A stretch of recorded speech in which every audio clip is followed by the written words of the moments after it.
everyone, this is Lucifinity. You can call me just Lucy or Ate Lucy. So today I will having a Tagalog English monthly reading for the year 2026 para sa lahat ng zodiac signs starting this January. I'm a tarot and astrologer since 2019 and started my YouTube way back 2020 pandemic era. Basically, this is my comeback sa YouTube channel para sa mga lovely clients ko and future clients, guidance and healing. May readings focusing more on astrological placements. Kaya mas maganda po kung alam nyo ang inyong birth chart, natal chart for accuracy and timely readings. How to know your birth chart? Simply go to the Google and search birth chart, natal chart calculator. Dapat tama ang date of birth, time of birth, and birthplace. Kung di alam ang oras, pull up your birth certificate or ask your parents kasi importante po na tama ang details. The importance of knowing your chart is to guide you, heal you, and help you succeed in this lifetime. Let your astrologer read your chart for you, and I can help that for you. For everyone na makaka-resonate sa readings ko today, kindly leave a comment in the comment section. For everyone na mas gusto ng depth reading, kindly add me on my social media accounts in the description box and book a reading. Thank you and may light guide your way infinitely. So, let's start your reading. Hi to all Aries, Sun, Moon, Rising, and Venus. This is your monthly reading for January 2026. So, magpupull up po ako. Ask any questions in your mind right now. Okay, so ano man yung nararamdaman mo, ano man yung gusto mong malaman or mensahe, ngayon mo na itanong. It might resonate with you. So, let's see. What is the messages? Love, money, and life advice. Okay, para sa iyo ngayon, Aries, Sun, Moon, Rising, and Venus. So, let's see. Okay.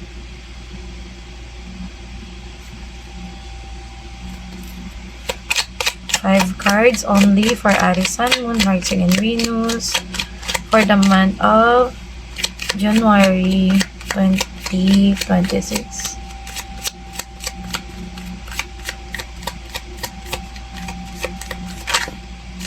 Okay. Oh, you got the moon. Okay, you're kind of confused right now. Maybe you're moon in Aries. Oh, okay. Parang gusto mo pang maintindihan kung ano yung ibig sabihin ng financial abundance,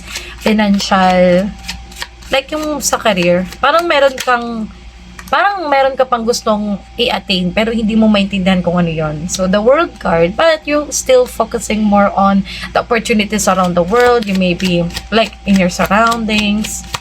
+2. Knight of Cups. Oh, okay. So, you're doing what you love right now. Parang you're focusing more on what gives you peace and love and happiness. Taray. Yung parang magkakaroon, okay, the High Priestess. Okay. You're actually more of really feeling right. Like, So, the current situation, the past is here. The current situation is here. What is happening? What is the opportunities? Kumbaga, parang, and the other situation na ma-deal with mo. So, ditong dalawa, okay, other people or other situation or other party, and ito ka. Ito yung pumapagitna sa inyong dalawa. So, pwedeng future readings din to. Okay? So, the current situation, which is sa'yo sa past, okay, is the Moon card. So, the Moon, honestly, if you have Moon in Aries, maybe, baka all throughout your life, nakasurround sa, kailangan kong kumita, kailangan kong magkaroon ng savings, parang financially, inaaral mo ng sobra-sobra yung mga bagay-bagay. Kasi, kaya ako nasabing financial, kasi this is Pentacles, this is 7. Like 1, 2, 3, 4, 5, 6, 7. 7 of Pentacles. You're trying to earn something, learn from the scratch again and again. Kumbaga parang paulit-ulit mong nararanasan yung mga bagay na kumbaga parang yung routine ng buhay mo, nandito ka na paikot-ikot, paulit-ulit, pero hindi mo ma-achieve yung pinaka masasabi mong peak. Alam mo yun, yung parang, okay, ito na yung gusto ko, ganun. Parang finally nandito na ako. Hindi pa siya complete eh. Kasi parang you're still looking for 3. 10 pentacles kasi yung complete na talaga. Pero yung 7 is still, you're lucky, parang it's lacking. So dito, marami ka naman nang na-achieve, marami ka naman na natutunan so far. Mas okay na siya kumpara sa past, no, Aries. Pero this time, parang, you're still sitting on that thoughts or situation, or you're still sitting on that routine of your life that doesn't give you, okay, that doesn't give you satisfaction. Like, hindi ka pa nasasatisfy kung ano yung dapat mong gawin. Kung ito na ba yun, parang, you still yearn for more, like, yearn to learn more of this. Now, on the present, okay, you are world, okay, the world card. So it means you're still focusing on the opportunities around you. The world is giving you opportunities. Parang siguro nagre-research ka, kung di ka marunong mag-computer, inaaral mo siguro, yung mga ganon. Siguro you're trying to learn new skill, you're trying to learn a new language, you're trying to learn a new business opportunities, or how to market yourself if you're an artist, something like that. Or parang sinusubukan mong mapunta dun sa passion mo, o yung ano man yung nasa puso mo ngayon.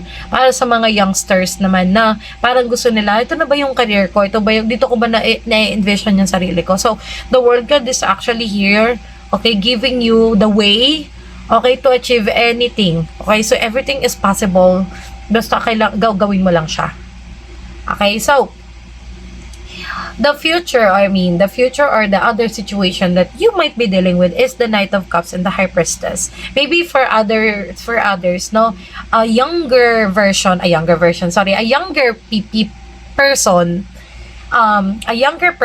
nakikita mo sa kanya yung sarili mo, yung like the younger version of you. Kaya ko nasabi, the High Priestess is here, intuitively. Okay, maybe this person is influencing you right now. Maybe this person is the younger, or siguro the vibe na lang. Kung hindi man siya young, siguro yung vibe niya is very pure young.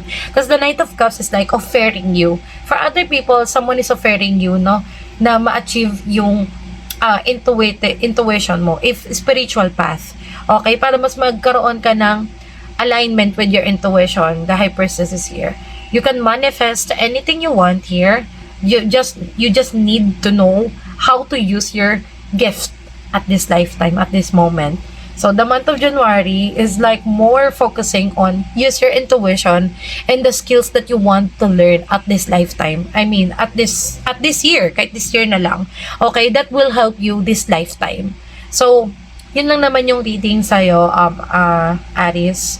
Let's proceed to your current situation, sa mga taong nagtatanong dyan na may problema sa relationship, sa career, or sa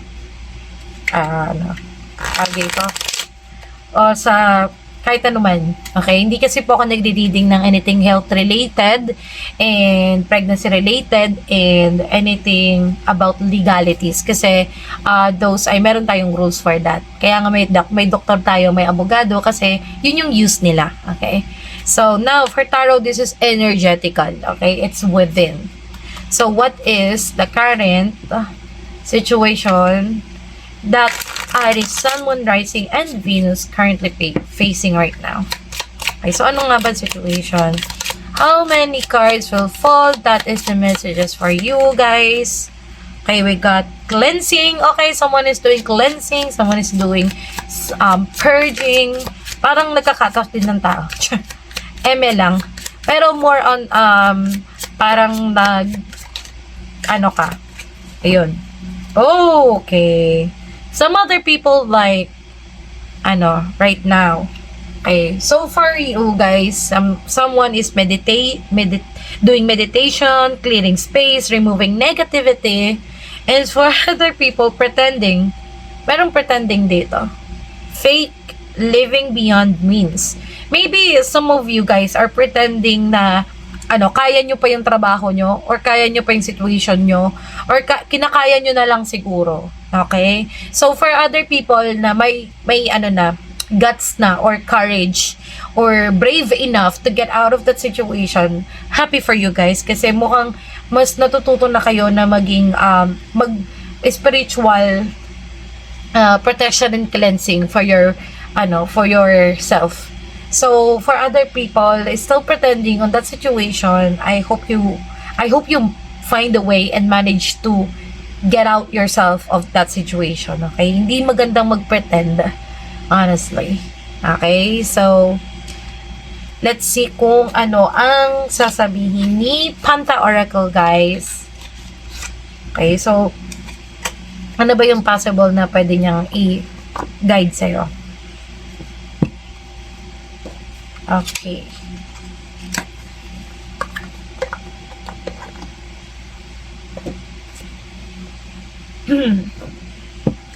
Okay, for Aries, Sun, Moon, Rising, and Venus, please. Okay.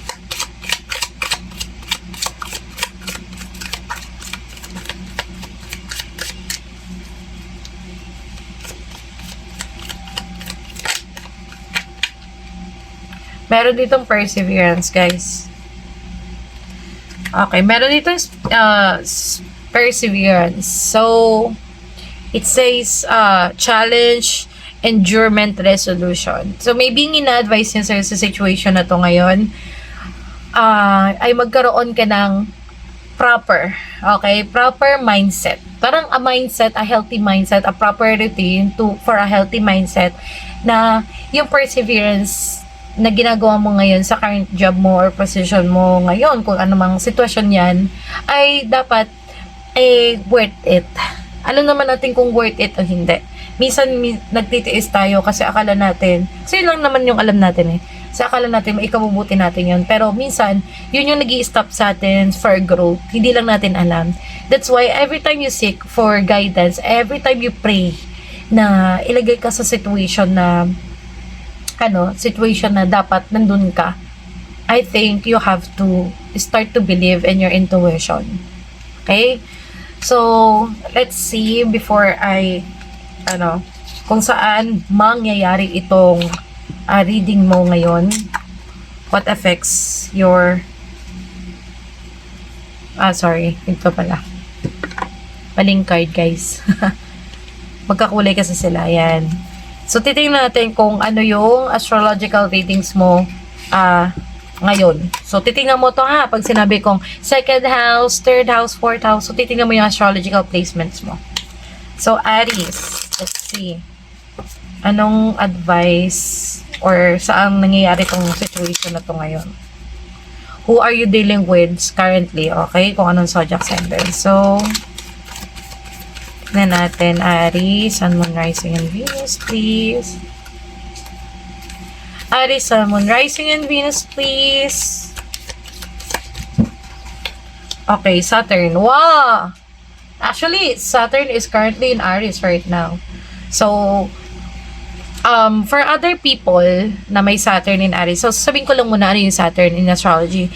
Saturn in astrology, it means karma. It means something that you have to restricted experience mo to, ini-experience mo to ngayon dahil dahil kailangan mo mag-grow.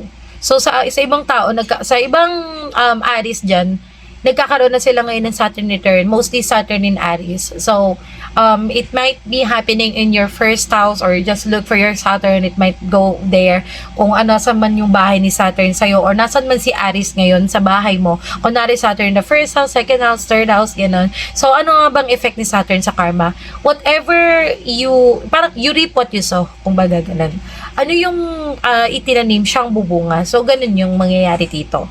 So, kung itong situation ngayon na to, hinayaan mo lang kasi na nagpe-pretend ka, and for parang nagpe-pretend ka pa dahil sa tingin mo you're just being loyal, persistent, or perseverance, meron ka dito sa tao na to or sa situation na to, and you think that's a good thing. And I guarantee you, ikaw ang babalikan ng mga actions mo. So, mas maganda kung intuitively, connect mo yung sarili mo para mas maintindihan mo yung situation mo, Aries. So, dito sa Saturn in Aries, it's focusing more on the ego. Check your ego, check your anger, check your, check your, what limits you and what pushes you na maging, tawag ito, maging magagaliting tao. Ano bang tamang term? Yung parang, negative. Like, if it's causing you stress or you're being too negative of the situation or to yourself, parang negative ka ng sarili mo. What I mean sa negative is like, masyado mong dinadown or galit ka palagi or stress ka, mas madalas ka may stress. Mabilis kang magalit, yung mga ganun. Kung yung nagkakos sa'yo, I think you have to focus on that and relieve yourself from that. Kasi hindi siya nakakatulong sa'yo on a healthy way. So, in a healthy way rather. So, yun lang ang astrological advice sa'yo. So, let's see with your... Everyone needs this. Everyone wants this, okay? Aries Venus, the planet of love and beauty. Okay, so... Yeah, like Aphrodite. So, titingnan natin kung ano ang message sa'yo ngayon ni Romance Angels for your love life. Aries, Sun, Moon, Rise, and Venus. Kung manarinig kayong noise, sorry, that's my jowa. Okay. So, tignan natin kung ano ang messages sa'yo. Aries, Sun, Moon, Rising, and Venus. Just one card, please. Okay, may nag-flip. Other people chemistry. Maybe you've just started a new relationship. Okay, so other people na nasa relationship na, then it's not for you. Okay, there's a strong magnetic attraction here. Naks. Ngayon, bagong taon, bagong jowa. Ay, bagong jowa. No, what I mean is bagong love. Or maybe bagong rules sa love nyo, no? Baka mamaya mas nag-grow kayo, mas nagkaroon na kayo ng understanding compare dati. That's what I mean, guys, okay? Please. Hindi yung para palitan mo talaga yung jowa mo. Okay. So, mali yung pagkakasabi ko doon. Now, let's see kung ano yung message sa'yo ng taong to na dinideal with mo ngayon romantically. Aries, Sun, Moon, Rising, and Venus. Okay. Let's see. Just one card, please. Just one card. Okay, I can't stop thinking about you. Okay. You got the answer na there.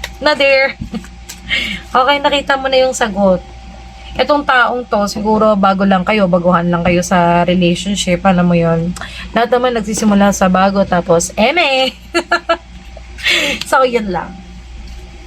Baka yung person na dinideal with mo ngayon is, madami ng mga kaya matamis ang dila at maraming sinasabing mga magagandang words. I don't know. Okay, so, let's see kung ano yung life advice sa'yo ni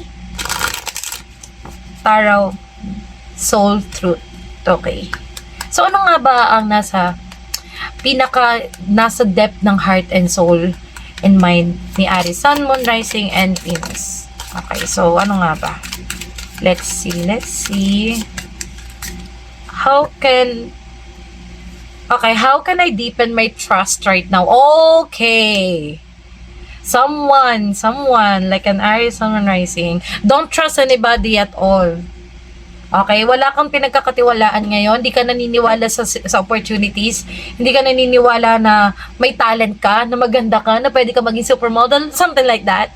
You know, anything that you don't trust, that you always doubt, that you always think na, ay, hindi naman kasi ako ganyan. Alam mo yun? Baka kasi before, okay, you love to do whatever it is, okay? Baka artistic ka talaga, kaso dahil sa mga nangyari sa buhay mo, hindi ka naniwala sa sarili mo, so you let it be. Maybe this time, sinasabihan ka ni universe na, hindi, meron ka talagang talent, hindi maganda ka talaga. Actually, you are needed. You matter. You are a gem. There's something like that. You have to like that, to be like that, on act, like on it, para mapangyari siya. Kasi we are visualizers. We visual things, we tawag dito, we possesses things like tawag dito, spiritual. Okay? We are free-spirited individuals. And alam mo yun, napakadami natin kayang gawin kasi creator tayo of our life. So, trust, surrender. Yun yung sabi. Okay? Kita? Okay. Let go of the wheel. You can trust yourself. Trust fully in yourself so that you can deepen your trust in others. Trust creates a safety. And when we feel safe, we feel unstoppable. Okay, so today, let go and trust. Today, find your center in the chaos and be certain with yourself so you can deepen your trust in others. So, simple lang naman yun, Aries. Okay? Kung sa tingin mo, parang sa dami na nangyari sa'yo, hindi mo kayang pagkatiwalaan ng sitwasyon mo. Okay? That's never the truth. Okay? I'm telling you, hindi totoo yun. Kasi, maraming bagay na parang nagtutulak sa atin na hindi totoo sa sarili natin. Pero kung titignan mo, without those people, without those things that happened to you, okay, magiging sino ka ba ngayon?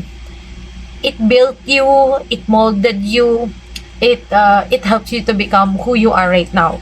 Naging mas matalino ka, naging mas talented ka, ang dami mong natutunan, mas naging strong ka. So, sana, hindi yun nag-i-stop or hindi yun ang reason para mag-stop ka na gawin yung mga bagay para magkaroon ka ng sinatawag nating purpose and calling na mafe-feel mong succeeded ka na or successful ka na in this lifetime. So, yun lang naman, Aries. Kung nag-resonate sa'yo, kindly leave a comment in the comment section. And kung mas gusto nyo pong magkaroon ng personal deep reading, mas maganda po na magkaroon kayo ng personal reading with me. So, mag-book lang po kayo. Nandiyan lang po yung social media accounts ko sa description box. So, yun lang naman po ang readings for Aries Sun, Moon, Rising for 2026 of January. Thank you so much and see you on the next video!